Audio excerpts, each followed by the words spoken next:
So third promo release ஆகிடுச்சு. நான் ஏற்கனவே சொன்ன மாதிரி முத்துக்குமரனுக்கு ரோஸ்ட் இருக்குது. நான் இந்த வீக் விஜய் சேதுபதி சார் கண்டிப்பாக பவித்ராவுக்கு சப்போர்ட் பண்ணுவாருன்னு நினச்சேன். அதே மாதிரி இருக்குது. ஏன்னா லாஸ்ட் வீக் வந்து நிறைய ட்விட்டர்லாம் நிறைய பவித்ராவோட ஃபேன்ஸ் வந்துட்டு விஜய் சேதுபதி சார் பவித்ராவுக்கு மட்டும் இதா இல்லைன்னு சொல்லிகிட்டே இருந்தாங்க.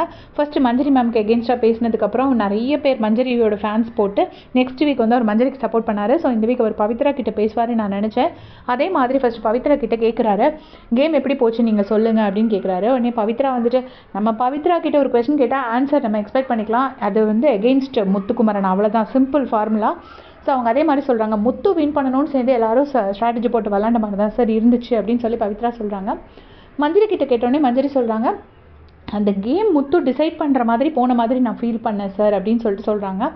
அதுக்கப்புறமா வந்து முத்துக்குமரனை வந்து கேட்குறாரு, முத்துக்குமரன் அந்த பவித்ரா அந்த ட்ரம் கேமில் முத்துக்குமரன் வந்து ஹோல்டுன்னு சொல்லிட்டு இருக்கும்போது பவித்ரா அந்த ஃபோட்டோ எடுத்திருப்பாங்க. ஃபோட்டோ எடுத்ததுக்கு முத்துக்குமரன் வந்து சண்டைக்கு போயிருப்பார். நீ எப்படி அந்த ஹோல்டில் இருக்கும்போது நீ எப்படிமா கேம் எடுக்கலாம், நீ வந்து அந்த ஃபோட்டோ எடுக்கலாம், அது தப்பு இல்லையா அப்படின்னு சொல்லி கேட்டிருப்பாரு. பட் ஆக்சுவலாக கேம் வந்து அந்த பவித்ரா ஃபோட்டோ எடுக்கும்போது அருணும் விஷாலும் கீழே விழலை.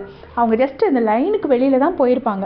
அப்போ உள்ளவான்னு அவர் சொல்லிட்டு இருந்திருப்பாரு. சொல்லிட்டு இருக்கும்போதே பவித்ரா ஃபோட்டோ எடுத்திருப்பாங்க. அதுக்கப்புறமா தான் அருணும் விஷாலும் விழுந்திருப்பாங்க. ஸோ பவித்ரா எடுத்தது வந்து கேம் ரூல்ஸ் படி கரெக்டு தான், தப்பு கிடையாது. அதனால் அதை வந்துட்டு கேட்குறாரு விஜய் சேதுபதி சார், முத்து திரும்ப அந்த ஃபோட்டோ எடுத்து ஒட்டி வச்சது எத்தனை பேருக்கு தெரியும் அப்படிங்கும்போது அருண்லாம் எனக்கு தெரியாது அப்படின்னு சொல்கிறாரு. சொன்னோடனே முத்துக்குமரன்கிட்ட அதுக்குள்ள விளக்கம் கேட்குறாரு, எப்படி நீங்கள் அதை எதுக்கு திருப்பி ஒட்டி வச்சிங்கன்னொடனே, இல்லை சார் ஹோல்டுன்னு சொன்னதுக்கப்புறமா பவித்ரா அந்த ஃபோட்டோ எடுத்தாங்க, அதனால தான் அப்படின்னு சொல்லி எக்ஸ்பிளைன் பண்ணுறாரு.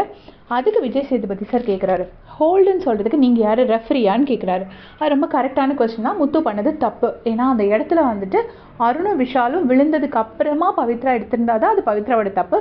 அருணும் விஷாலும் எடுக்கிறதுக்கு முன்னாடியே கீழே விழுறதுக்கு முன்னாடியே பவித்ரா எடுத்திருப்பாங்க.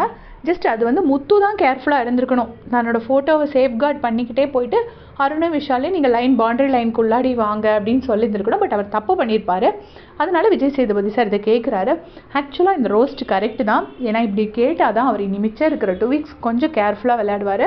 ஏன்னா நம்ம பார்த்துருக்கோம் ஓவர் த சீசன்ஸ் வின்னர்ஸ் வந்து டுவர்ட்ஸ் எண்ட் அவங்களே தெரியாமல் அவங்க ஏதாவது தப்பு பண்ணுவாங்க. ஒரு மேபி அது ஓவர் கான்ஃபிடென்ஸாக இருக்கலாம், இல்லைனா ரொம்ப டென்ஷனாக இருக்கலாம், தன்னறியாமல் நிறைய தப்புகள் பண்ணுறதை நம்ம பார்த்துருக்கோம். ஸோ அதுக்காக தான் வந்து விஜய் சேதுபதி சாரும் பண்ண தப்பை சுட்டி காட்டுறாரு. இது இன்டைரக்ட்லி முத்துக்கு நல்லது தான். ஏன்னா அவர் வந்துட்டு இனி கொஞ்சம் கேமை கேர்ஃபுல்லாக விளையாடுவார். தப்பு யோசிச்சுட்டு நம்ம அதை பண்ணணும் அப்படின்னு நினச்சி கேர்ஃபுல்லாக விளையாடுவாருன்னு நான் நினைக்கிறேன். உங்களுடைய கமெண்ட்ஸ்